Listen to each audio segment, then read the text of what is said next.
안녕하세요. 이희상 목사입니다. 다시 할게요.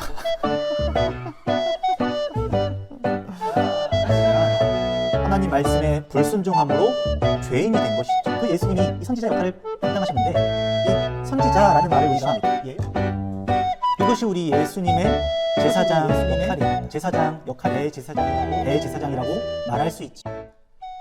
안녕하세요. 이희상 목사입니다. 주님 안에서 한 주간 승리하셨나요? 이제 어른 성경학교도 막바지에 접어들고 있습니다.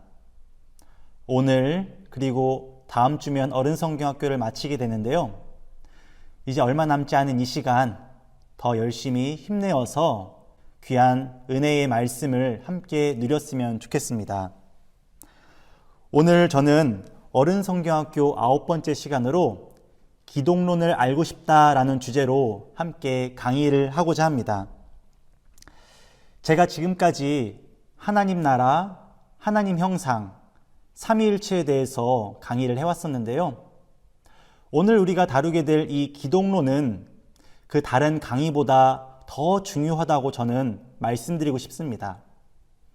지난 강의를 살과 피라고 말한다면요, 오늘 이 기독론은 뼈대라고 말씀드리고 싶습니다. 왜냐하면 우리는 기독교인이기 때문입니다. 기독이라는 말 들어보셨나요? 이 기독이라는 말은 우리들의 정체성을 규정하는 아주 중요한 단어입니다. 우리는 이 기독을 바르게 알아야 기독교인으로서 바르게 올곧게 살아갈 수 있습니다. 그래서 우리는 오늘 이 기독에 대해서 집중해서 다뤄보고자 합니다. 그럼 기독이란 무엇일까요? 결론부터 말씀드리면 이 기독이란 그리스도를 말합니다. 그렇다면 왜 기독이 그리스도일까요? 강의를 시작하면서 간단하게 배경 설명을 드리고자 합니다. 기독이라는 이 단어는 중국에서부터 유래되었습니다. 약 200년 전에 유럽 선교사들이 중국 땅에 들어가 예수 그리스도를 전했거든요. 그때 크리스토스를 그들이 중국 사람들에게 전했는데 그들이 알아들을 수 없는 겁니다. 무슨 말 하는지, 크리스토스가 무엇인지 궁금했었는데 이 크리스토스라는 이 유럽 말을, 외국어를 그들이 들리는 대로 한자어로 바꿔 표기한 것이 바로 기독입니다. 그러니까 유럽 사람들이 전하고자 했던 크리스토스, 그리고 중국 사람들이 들은 그 기독이 같은 말이라는 겁니다. 근데 우리 한국교회는 중국 기독교의 영향을 많이 받았거든요. 중국 기독교에서 사용했던 그 기독이라는 말이 우리나라에 들어오게 되었고 우리가 그 기독이라는 말을 흔하게 사용하게 되었던 것입니다. 즉, 기독은 그리스도와 같은 말이기에 우리는 이 기독교를 그리스도교, 그리고 기독교인을 그리스도인, 그리고 오늘 우리가 배우게 될 이 기독론을 그리스도론이라고 말할 수 있겠습니다. 다시 말해서 오늘 우리가 살펴볼 이 기독론은 그리스도에 대한 논의라고 생각하시면 되겠습니다. 그런데 오늘 우리는 그리스도인으로서 그리스도를 믿고 또한 따르는 자들인데 누군가가 우리에게 그리스도가 누구시냐, 그리스도는 어떠한 일을 하셨냐라고 묻는다면 아마도 우리는 어린 시절 주일학교에서 배운 그 정도에서만 답변할지 모르겠습니다. 그 이상으로 답변하기 어려울 텐데 저는 그 원인을 우리들의 그 그리스도라는 그 배움을 잘 갖춰보지 못했기 때문이라고 생각을 합니다. 오랜 시간 예배도 드렸고요. 오랜 시간 말씀을 들었고요. 또 오랜 시간 동안 예수님을 나의 구주라고 고백했었지만 그리스도에 대해서 제대로 배워본 적이 없는 겁니다. 이렇게 저렇게 수없이 많이 그리스도에 대해 들어보긴 했지만 다 조각조각 파편화되어 있던 것이죠. 그러니까 뭔가 들은 거는 많은데 뭔가 이렇게 명확하게 그리스도에 대해서 말할 수 없게 된 것입니다. 그것이 지금 저와 여러분의 모습이라고 생각이 드는데, 그래서 저는 오늘 이 기독론 강의를 그래서 준비하게 되었습니다. 이 시간 우리가 한번 그리스도에 대해서 한번 살펴보자, 한번 그리스도에 대해서 좀 더 집중해서 살펴보자 라는 마음을 제가 갖게 되었습니다. 혹시 이 강의에 들어오고서도 성도님들 중에 내가 굳이 그리스도를 더 알 필요가 있나? 내가 기독론을 더 들을 필요가 있나? 내가 예수님을 믿음으로 고백하는데 예수님을 나의 구주, 내가 예수님을 믿음으로 구원받았다라고 고백하고 있는데 더 알 필요가 있나? 라고 생각하시는 분들이 계실지 모르겠습니다. 하지만 지난 3일째 강의를 통해 또 제가 말씀드렸다시피 우리가 이해할 수 없다고 해서 무턱대고 그냥 덮어놓고 믿을 수는 없는 노릇입니다. 왜냐하면요, 우리는 아는 만큼 믿을 수 있기 때문입니다. 우리가 알아야 믿는 것이죠. 우리는 이해를 추구하는 믿음을 가져야 하는 겁니다.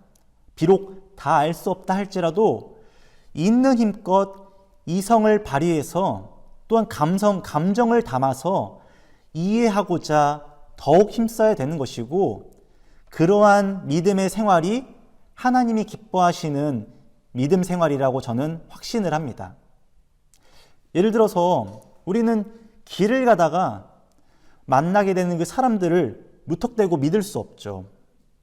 내 사랑하는 가족들, 내 사랑하는 친구들, 그들을 내가 바르게 알기에, 내가 그들을 온전하게 알기에 그들을 믿고 신뢰할 수 있는 것처럼 우리도 예수님과의 관계에서도 마찬가지인 것 같습니다. 우리가 예수님을 알아야, 내가 예수님을 온전하게 알아야 그 예수님을 온전하게 믿을 수 있게 되고 우리가 바른 신앙생활을 할 수 있게 되는 것이지요. 오늘 저는 이 예수 그리스도를 아는 것을 힘써 우리가 추구하면 좋겠습니다. 그래서 저는 오늘 강의의 목표를 3가지로 정해보게 되었습니다. 첫 번째는 뭐냐면요, 그리스도의 존재를 이해합니다 입니다. 존재라는 말 좀 어렵죠? 쉽게 말하면 이겁니다. 그리스도가 누구시냐, 그 존재가 어떠하냐, 우리가 이것을 힘써 알기를 원합니다. 우리가 예수님을 알아야 되는데 잘 몰라왔었거든요. 그래서 저는 오늘 이 시간 강의에서 이 그리스도의 존재에 대해서 많은 에너지와 시간을 쓰려고 합니다. 함께 따라와 주시고요. 두 번째 목표는 이겁니다. 그리스도의 사역을 이해합니다. 우리가 그리스도가 누구신지를 알았다면 그분이 어떠한 일을 하셨냐, 무슨 일을 하셨냐, 그 행하심, 그 사역을 우리가 알아야 될 것입니다. 그래서 저는 이것을 선지자, 제사장, 왕, 그리스도의 삼중직을 가지고서 이 그리스도의 사역을 설명해 보고자 합니다. 그리고 세 번째 목표는요, 그렇다면 우리가 그리스도의 존재와 사역에 대해 알았다면 우리가 어떻게 믿고 살아가야 될까? 우리가 이 그리스도를 이제는 알았는데 삶 가운데에서 어떻게 믿음으로 살아낼 것인가 한번 정리해보고 결단하는 시간을 가져보고자 합니다. 그렇다면 먼저 그리스도의 존재에 대해서 한번 살펴보도록 하겠습니다. 제가 강의를 준비하면서 그림을 하나 그려봤는데요. 한번 보실까요? 네. 이 그림은 좀 단순하죠? 그리고 좀 단어들이 조금은 어렵습니다. 무슨 말인가? 뭔가 이렇게 복잡해 라는 생각이 드실 수 있는데, 이 지금 제가 그린 이 그림은 아주 중요한 내용을 담고 있습니다. 저는 여기서 그리스도의 존재를 설명하고자 합니다. 지난 삼위일체 강의에서 제가 삼위일체는 삼위 하나님의 본질적 하나이심이라고 제가 정리를 해보았는데요. 그게 아주 중요하다고 말씀드렸던 거 기억나시죠? 오늘 저는 그리스도에 대해서 이거 하나만은 꼭 기억하세요라고 말씀드리고 싶은데 이겁니다. 혹시 성도님들 중에 그 주변에 필기구가 있다면 잠시 이 화면을 멈추고서 한번 이 그림, 이 글을 한번 적어 보셨으면 좋겠습니다. 한번 잠시 시간을 갖고 한번 적어 봅시다.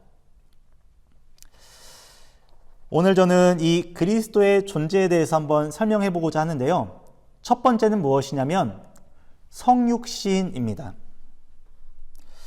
가장 핵심되는 내용인데요. 이 성육신은 하나님께서 우리에게 보여주신 그 놀라운 신비 중에 이 성육신은 단연 최고라고 말할 수 있겠습니다. 삼위일체와 같이 성육신은 아주 굉장한 신비, 놀라움이죠. 우리가 잘 알다시피 이 성육신은 말씀이 육신이 된 것입니다. 말씀이 육신이 된 것인데 이것을 삼위일체, 우리 지난번 배웠던 것을 한번 살펴보며 이 성육신을 이해해보면 그 삼위 하나님 중에 제2위격 대신 성자 하나님이 육신을 입으신 겁니다. 성자 하나님께서 우리와 같은 인성을 입은 것이 바로 성육신인데요. 우리 성자 하나님이 그래서 특별하십니다. 왜냐하면 우리가 알고 있는 성부 하나님과 성령 하나님은 성자 하나님처럼 인성을 갖고 계시지 않기 때문이죠. 오직 우리 성자 하나님 예수 그리스도만이 우리와 같은 인성을 갖고 계십니다. 성부 하나님이랑 성령 하나님은 신성만을 갖고 계시죠. 우리 성자 하나님 예수님만이 신성과 인성을 갖고 계시는데 우리 예수님이 이 한 위격 안에서 제2 위격 대신 그 위격 안에서 신성과 인성을 함께 품고 계시는 겁니다. 이것을 바로 우리는 성육신이라고 말합니다. 여기서 우리가 성육신을 말할 때에 좀 조심해서 정의할 필요가 있습니다. 제 어릴 적 경험인데요. 제가 어릴 적에 이 성육신을 표현할 때 이렇게 말했던 것 같아요. 하나님이 인간이 되셨다. 우리 성도님들도 그렇게 생각하시죠? 성육신 하면 하나님이 인간이 되신 사건이다 라고 우리가 흔히 말하는데요. 얼핏 들으면 이게 맞는 말 같지만 엄밀하게 따져보면 사실 틀린 말입니다. 왜냐하면요, 하나님이 인간이 되셨다라는 것은 예수님이 하나님 되심을, 예수님의 하나님됨을 버리고서 우리와 같은 인간이 되셨다라는 말인데, 사실 우리가 이 그림을 보고 알 수 있듯이 우리 예수님은 신성도 버리신 적이 없고요, 인성만을 갖고 계신 적이 없었습니다. 성육신이라는 것은 이 신성과 인성을 모두 포함하고 있는 것이죠. 다시 말해서 우리 예수님은 신성을 버린 적이 없고 하나님의 하나님 되심을 버린 적이 없다라는 겁니다. 그래서 우리는 이 예수님을 우리는 신성과 인성이 함께 연합되었다. 이 위격 대신 그 예수님 안에 신성과 인성이 함께 연합되었다라고 말할 수 있습니다. 그래서 다음 두 번째로 제가 포인트로 말씀드리는 것은 위격적 연합입니다. 그 성육신이 신성과 인성이 한 위격 안에 연합되어 있는데 그것을 성육신이라고도 말하고 다른 말로 우리가 위격적 연합이라고도 말할 수 있습니다. 제2 위격 대신 그 예수님 안에 신성과 인성이 아주 아름답게 연합되어 있는 것이죠. 다시 삼위일체 말씀을 드려보면 우리 삼위 하나님도 성부 하나님, 성자 하나님, 성령 하나님이 계시는데 세 하나님이 그 세 위격 되신 하나님이 각자의 고유의 역할과 고유의 정체성을 갖고 계시면서 본질적으로 하나됨을 이뤄가는 것을 우리가 살펴보았습니다. 이와 마찬가지로 우리 예수님 안에도 이 신성과 이 인성이 섞이지도 않고 분리되지도 않고 나누이지도 않고 각자의 본성을 고유하게 갖고 계시며 한 해 하나로 아름답게 연합되어 있는 것입니다. 우리는 이것을 위격적 연합이라고 말할 수 있습니다. 다시 말하면 우리 예수님은 100% 참 하나님이시면서 100% 참 인간이라고 말할 수 있습니다. 아주 중요한 내용인데요. 우리 한번 따라해보면 좋겠습니다. 100% 참 하나님, 100% 참 인간. 이것이 바로 우리 예수님이고 이것을 우리는 위격적 연합이다라고 말할 수 있습니다. 여기서 우리는 한 가지 의문점을 가질 수 있어요. 그래, 예수님이 신성을 갖고 계시면서 인성을 취하신 사건인데 그게 성육신인데 예수님의 신성을 내가 인정할 수 있겠어? 100% 신성이라고 말할 수 있겠어? 근데 우리 예수님이 정말 우리와 같은 100% 인성을 가지셨단 말이야? 그렇다면 우리 예수님도 우리와 같은 죄인인가? 라는 궁금증이 들 수 있죠. 어떤가요? 정말 우리 예수님이 우리와 같은 죄인인 걸까요? 100% 인성을 가졌다라고 말할 수 있을까요? 결론부터 말씀드리면 우리 예수님은 완전한 인성을 취하신 게 맞습니다. 근데 한 가지 조건을 달아야 되는데요. 그것은 바로 우리 예수님은 완전한 인성을 갖추셨지만 죄는 없으시다는 것을 우리가 꼭 말해야 됩니다. 그렇다면 죄 없는 인간이 가능한가라는 의문이 또 들 수 있죠. 우리 모습을 보면 우리 죄인인데 인간하면 죄인이다라는 것이 당연하게 여겨지는데 어떻게 예수님은 우리와 같은 인간인데 죄는 없다고 말할 수 있는가? 라는 생각이 들죠. 근데 한번 생각해 볼까요? 우리 인간은 태어날 때부터 애초에 만들어질 때부터 죄인으로 만들어진 게 아닙니다. 우리 창세기 말씀을 알다시피 하나님의 형상으로 지음받은 아담은 하나님의 참 형상으로 지음받았지만 하나님 말씀에 불순종함으로 죄인이 된 것이죠.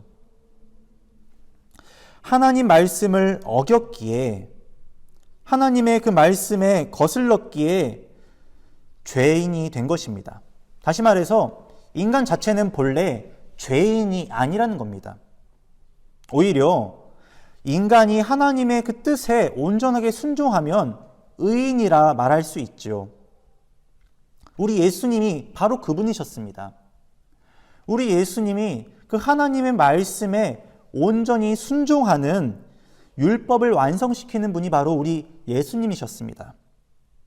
그러니 우리처럼 인성을 갖고 계시지만 하나님의 뜻을 온전하게 이루신 참 인간이라고 말할 수 있습니다. 100% 참 인간이시죠.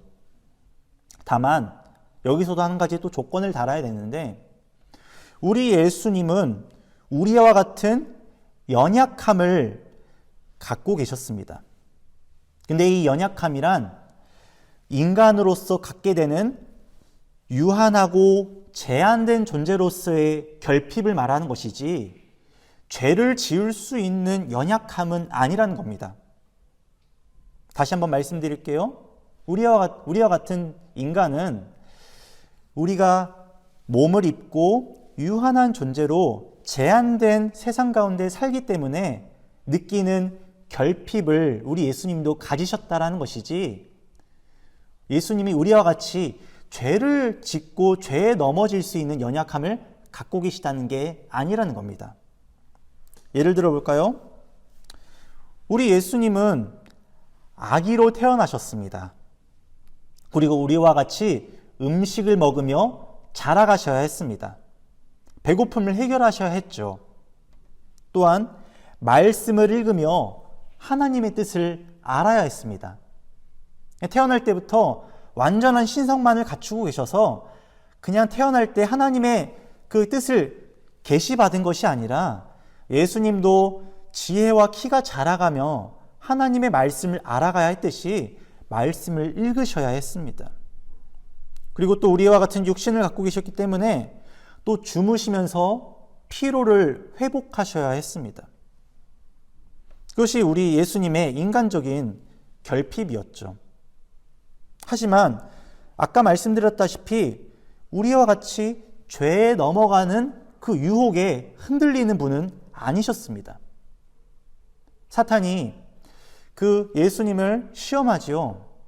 하지만 우리 예수님은 죄에 넘어가실 수 있는 분이 아니셨습니다. 오히려 그 말씀으로 사탄을 물리치셨죠. 우리 예수님은 참 하나님의 형상을 갖고 참 인간의 모습으로 이 땅을 살아가셨습니다. 우리 예수님, 아까 제가 말씀드렸는데 우리 예수님도 연약한 인성을 갖고 계시면서 계속 강건하게 자라가셔야 했습니다. 누가복음 2장 52절 말씀에 참 제가 좋아하고 우리가 잘 알고 있는 말씀인데, 예수는 지혜와 키가 자라가며 하나님과 사람에게 더욱 사랑스러워 가시더라 라는 말씀이 있습니다. 우리 예수님은 신성과 인성이 연합되어 있는데 이 신성과 인성을 또 엄밀하게 구분해 살펴봐야 됩니다. 우리 예수님은 신성으로서는 무한하시고 거룩하신 완전한 분이시지만 우리 예수님의 인성을 보면 유한하고 연약하여 말씀을 통해 지혜가 자라가셔야 했고, 또 음식을 드시며 운동을 하시며 키가 또 몸이 자라가야 하셨습니다. 우리는 여기서 계속 하나님의 인간됨을, 예수님의 인간됨을 우리가 살펴볼 수 있는 것이죠. 세 번째입니다. 세 번째로 우리가 살펴볼 말씀은 그리스도와 성령입니다. 지금 우리가 이제 살펴볼 말씀인데 제가 위격적 연합과 신성과 인성만을 말씀드렸는데 우리가 여기에 영혼과 육체도 한번 살펴봐야 됩니다. 우리가 꼭 기억해야 될 것이 있다면 이 영혼과 육체는 원래 있었던 것이 아니라 하나님의 피조된 존재라는 겁니다. 피조물이죠. 영혼도 피조물입니다. 육체만 피조물이 아니라 인성이, 인간됨이 하나님의 지음받은 존재이기에, 본성이기에 영혼도 하나님이 만드신 겁니다. 그래서 우리는 헷갈리지 말아야 될 것이 있는데, 하나님의 영이심, 그 영 되신 하나님, 그 영과 우리 인간의 영혼을 동등하게 생각하면 안 됩니다. 분명 우리 예수님께서 십자가에 못 박혀 돌아가실 때, 그 죽으실 때 영혼이 떠나가셨다라고 말하죠. 그러니까 우리 예수님의 인성 안에 그 영혼이 죽음으로써 떠나게 된 것입니다. 근데 우리가 그 영이 떠나갔다라고 말할 수 없는데, 그것은 아까 우리가 살펴봤던 것과 같이 그 예수님의 신성과 인성은 그 위격 안에 변함없이 영원토록 있기 때문입니다. 그 예수님 안의 신성이, 그 영이 떠나갈 수 없는 것이죠. 오직 그 영혼만이 예수님의 인성 안에서 떠나게 된 것입니다. 그것을 우리 예수님의 죽음이라고 말할 수 있습니다. 우리 예수님의 인성은 성령 안에 있습니다. 우리 예수님은 성령 충만하신 분이셨습니다. 우리 예수님은 성령으로 잉태되셨고요. 성령 충만함으로 이 땅을 살아가셨고요. 또 성령의 능력으로 십자가 죽음에 순종하셨고요. 성령의 능력으로 3일 만에 다시 부활하셨습니다.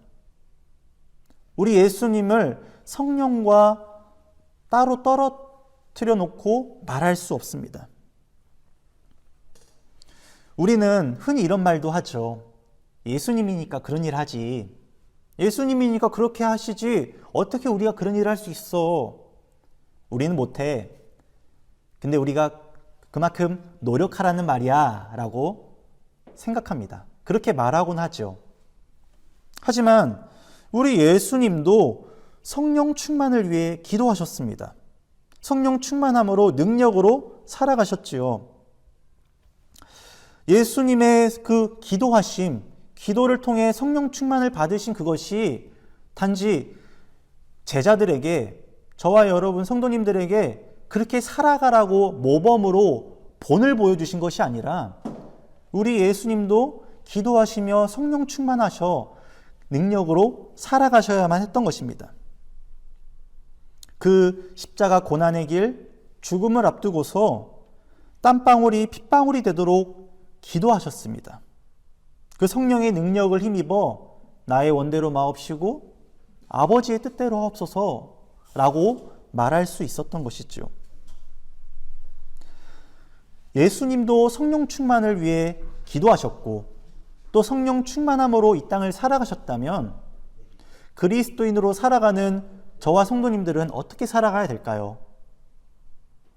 당연하게 우리는 성령 충만을 위해 우리가 더욱 힘써 기도하고 말씀을 가까이 해야 될 것입니다. 여기까지 제가 그리스도의 존재, 그리스도가 누구시냐라는 것을 살펴보았습니다. 좀 어려운 내용일 수 있지만 그래도 우리가 꼭 한 번, 두 번 계속 반복해 듣고 우리가 머릿속으로 마음에 새겨야 될 아주 중요한 내용이었습니다. 다음으로 이어서 두 번째 목표인데요. 그리스도의 사역에 대해서도 한번 살펴보겠습니다. 그리스도의 사역이 뭐였죠? 그리스도께서 무엇을 하셨냐? 그리스도께서 어떤 일을 하셨냐라는 것이죠. 먼저 이 그리스도라는 말을 한번 살펴보면 좋겠습니다. 이 그리스도라는 말은 기름 부음 받은 자라는 의미입니다. 구약시대 하면 기름 부음 받은 자 누가 생각나시나요? 선지자가 있고요. 제사장이 있고요. 왕이 있습니다. 그들이 기름 부음을 받음으로 그 위임식을 가지며 하나님께서 맡겨주신 그 사명을 감당했습니다. 그런데 우리 예수님이 그리스도시다. 예수 그리스도시다. 그 예수님이 기름 부음 받은 자라는 그 말은 우리 예수님께서 구약시대에 있던 그 선지자와 제사장과 왕의 역할을 감당하셨다라는 말입니다. 그들은 부분적으로 각자의 고유한 역할을 가지고 사명을 감당했지만 우리 예수님은 온전하시고 완전하신 분으로서 이 선지자, 제사장, 왕의 역할을 모두 감당하셨습니다. 그것을 우리는 그리스도의 삼중직이라고 말합니다. 그렇다면 한번 선지자에 대해서 한번 살펴보겠습니다. 선지자란 하나님의 말씀을 있는 그대로 전하고 가르치는 자라는 말입니다. 구약시대에도 선지자가 있었죠. 누가 있었나요? 아브라함도 선지자라 불렸고요. 모세도 선지자였고요. 엘리야도, 사사도 수많은 사람들이 하나님의 말씀을 받아서 백성들에게 전하고 가르쳤지요. 그 예수님이 이 선지자 역할을 감당하셨는데 이 선지자라는 말을 우리가 예언자라고 또 바꿔 말할 수 있습니다. 근데 여기서 우리가 오해하지 말아야 되는데 우리는 흔히 예언이라는 말을 하면 지금 우리가 경험하고 있지 않은 앞으로 겪게 될 미래의 일을 미리 말한다라고 생각합니다. 예언한다, 흔히 하는 말이죠. 근데 여러분, 우리 이 예언자, 이 선지자가 맡은 이 예언은 다른 뜻입니다. 분명 앞에 미래의 일도 전하는 역할이 이 예언자, 선지자의 역할에 있었지만 중심되는 그 선지자의 역할은 하나님의 말씀을 전하는 자이죠. 그래서 여기서 말하는 이 예라는 한자어는 미리 말하다의 이 예자가 아니라 맡았다, 내가 이 일을 받았다라는 말입니다. 무엇을 받았나요? 말씀을 받았죠. 말씀을 받은 것을 바로 예언이라고 하고, 받은 말씀을 전하는 자가 예언자요 선지자인 것입니다. 우리 예수님이 참된 예언자, 선지자이셨습니다. 우리 예수님은 자신의 그냥 생각, 자신의 감정을 그냥 사사로운 뜻을 그냥 전하신 게 아닙니다. 하나님의 그 말씀, 하나님의 그 뜻을 예수님이 전하셨는데, 그 전하신 말씀의 핵심이 무엇이냐면 구원입니다. 구원에 대한 모든 내용들을, 감추어진 모든 비밀들을 밝히 말씀해 주셨습니다. 예수님께서 우리의 구원에 대한 모든 비밀을 말씀해 주셨기 때문에 우리는 예수님의 모든 진리의 말씀에 귀 기울여야 합니다. 예수님이 이 맡은 말씀을 전하는 선지자로, 예언자로 직분을 감당하셨지요. 다음으로 제사장입니다. 제사장이란 이스라엘을 대표해서 하나님께 예물 드리고 제사를 드린 자를 말합니다. 근데 우리 예수님은 구약시대의 수많은 제사장들보다 월등하신, 우월하신 대제사장이셨습니다. 구약시대의 제사장들이 드렸던 그 제사는 반복되는 제사였습니다.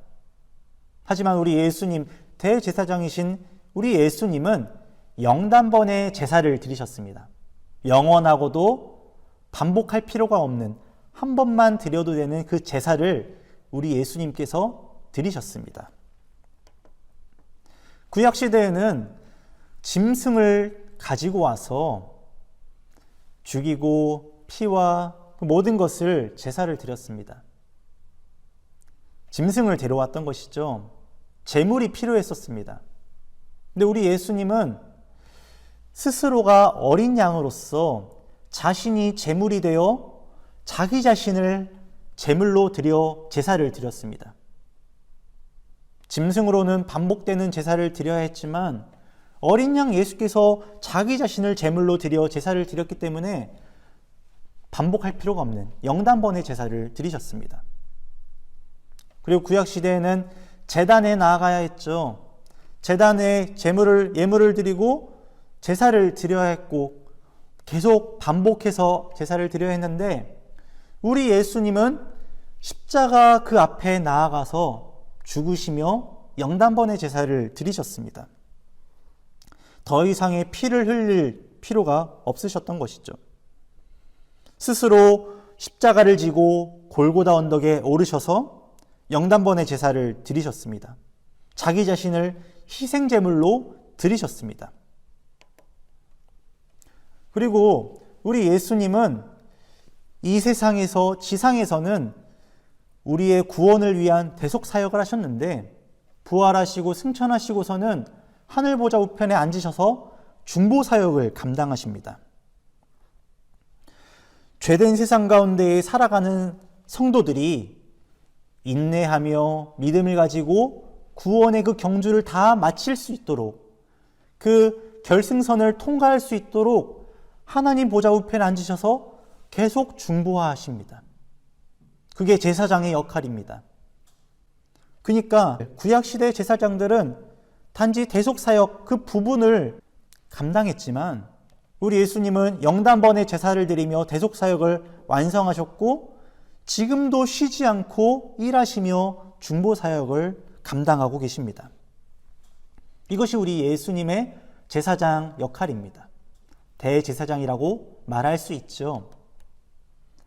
다음으로 예수님의 왕의 직분에 대해 한번 살펴보겠습니다. 우리 예수님은 왕이시면서 만물의 통치자이십니다. 세상 모든 영역, 우리가 살아가는 곳곳에 하나님의 주권이 미치지 않는 데가 없습니다. 예수님이 십자가에 못 박혀 죽으시고 3일 만에 부활하시고 영광 가운데 승천하셨는데, 그리고 우좌정 하나님 보좌 우편에 앉으셔서 왕으로서 만물의 통치자로서 자신의 권세와 능력을 보여주고 계십니다. 자녀된 우리들은 그 왕 되신 주님의 그 다스림 안에 있기 때문에 우리의 모든 출입을 다 주관하고 주장하고 계시기 때문에 우리들은 안전할 수 있는 겁니다. 왕이신 그 예수님이 지금도 우리를 다스리시고 섭리하시고 보존하시고 통치하고 계심을 우리가 이 왕되심을 통해 보고 또 감사할 수 있습니다. 네, 여기까지 우리가 예수님의 존재와 사역에 대해 살펴보았는데요. 마지막 세 번째 목표입니다. 그렇다면 우리는 예수님을 믿고 따르는 자들로서, 예수 그리스도를 믿는 자들로서 그리스도인으로서 어떻게 살아가야 되는가? 우리 함께 이 존재와 사역을 한번 정리하면서 한번 결단하면 좋겠습니다. 먼저 제가 이제 이 예수님의 존재와 사역을 생각해 보았을 때 어디로 모아지냐면 이것이 바로 복음이다 라고 결론을 짓게 되었습니다. 예수님 그 자체가, 예수님 그분 그 모습과 사역과 그 모든 생애가 다 우리에게 복음인 것이죠. 굿뉴스입니다. 우리가 들을 수 있는 가장 좋은 소식이죠. 세상을 살아가며 우리가 듣는 좋은 소식들이 많지 않습니까?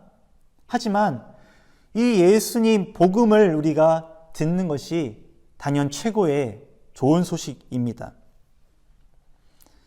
예수님이 성육신하셔서 이 땅에 태어나신 것, 복음이죠. 그리고 성령 충만함으로 우리와 함께 이 땅 가운데 살아가신 이 공생의 기간 하신 모든 일들, 복음이죠. 그리고 우리의 대속과 우리의 중보 사역을 위해 십자가를 지고 가신, 그리고 부활하신, 승천하신, 지금도 왕으로서 다스리시는 그 모든 것들이 다 복음인 것입니다. 감사하죠.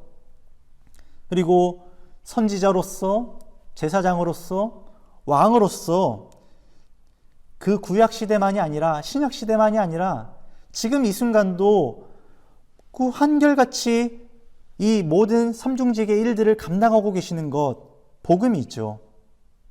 예수님의 존재와 사역, 예수님의 사역과 존재, 이 모든 것이 다 복음인 것입니다. 다음으로 또 두 번째로 한번 정리해 봤는데, 복음이고 그 그리스도가 곧 은혜라고 저는 생각을 하게 되었습니다. 은혜는 선물이죠. 자격이 없는 자에게 주어진 값없는 선물이 바로 은혜입니다. 하나님을 대항하는 영벌을 받을 수밖에 없는 우리들이 그리스도를 알게 된 것, 그것이 은혜이지요. 그리고 이 그리스도, 이 복음이 우리 안에 들려졌는데 우리가 걸려 넘어지지 않고 우리가 이 믿음으로 주님을 기뻐 믿게 된 것, 이것이 바로 은혜입니다. 그리고 우리가 믿음, 예수 그리스도를 향한 믿음과 그리고 하나님 나라를 향한 소망과 그리고 예수님의 그 사랑을 우리가 갖게 된 것, 누리게 된 것, 이것을 또 우리는 은혜라고 말할 수 있습니다. 은혜를 빼놓고는 지금 우리들을 설명할 수가 없는 것입니다. 예수님이 은혜가 아니고서 무엇이겠습니까? 무조건 은혜이지요. 이 복음과 은혜를 받은 우리들, 주님이 뜻하시는 온전한 그리스도인의 그 삶은 뭐 어떻게 나타나야 되겠습니까? 저는 수많은 말들로 그 그리스도인 됨을 설명할 수 있지만 예배 이 한 가지로 정리해 보고 싶습니다. 우리는 복음 대신 그 예수님을 우리가 믿음으로 우리가 이제 예배의 자로 살아가야 됩니다. 우리가 단지 이 교회에 와서 어떤 공적인 예배 자리만 와서 예배하는 것이 아니라 그 복음을 우리가 누리고 있기에 삶의 자리에서 우리가 어디서 무엇을 하든 누구와 있든 이 예배의 삶을 우리가 살아가야 됩니다. 영원토록 그 예수님께 영광을 돌리는 삶을 살아가야 되는 것이죠. 이 예배를 드림으로써 우리가 예배의 삶을 살아냄으로써 예배자로 온전히 살아감으로써 그리스도인으로서 살아간다라고 말할 수 있습니다. 이제 강의를 마치고자 합니다. 이제 중요한 내용들만 한번 제가 다시 정리해 보았는데요. 이 그림입니다. 이 그림을 보고 그리스도가 어떠한 분이신지 설명할 수 있어야 됩니다. 성육신을 우리가 살펴보았고요. 그리고 위격적 연합을 살펴보았고요. 그리고 그리스도와 성령을 따라 살아가는 그 삶의 모습, 그 예수님의 삶을 본받는 우리의 모습이 어때야 되는지 우리가 이 그림을 통해 살펴보았습니다. 그리고 그리스도의 사역, 삼중직이라고 했죠. 선지자, 제사장, 왕, 각각의 고유한 역할을 우리 예수님이 온전히 감당하셨다는 것. 그리고 지금 우리 가운데에 이 선지자, 제사장, 왕의 역할을 지금도 하고 계시다라는 것. 감사한 일입니다. 그래서 우리 그리스도인으로 어떻게 살아가야 되는가? 이것이 예수님 그 자체가 존재와 사역이 복음임을 알고 그것을 우리가 듣게 됐고 믿게 됐고 사랑하게 된 것, 이것을 은혜라고 말할 수 있고 우리는 이것을 예배의 자로서 살아내야 됩니다. 이것이 오늘 우리가 다룬 모든 내용입니다. 이제 마치고자 합니다. 기독론 참 하나님의 형상이라고 정리해 보았는데요. 그 참 하나님의 형상된 예수님을 우리가 믿고 사랑하며 예배하며 살아가면 참 좋겠습니다. 제가 기도하고 오늘의 강의를 마치도록 하겠습니다. 기도하겠습니다. 사랑의 주님, 감사합니다. 오늘 우리가 그 영화롭고 아름다우신 예수님을 살펴보았습니다.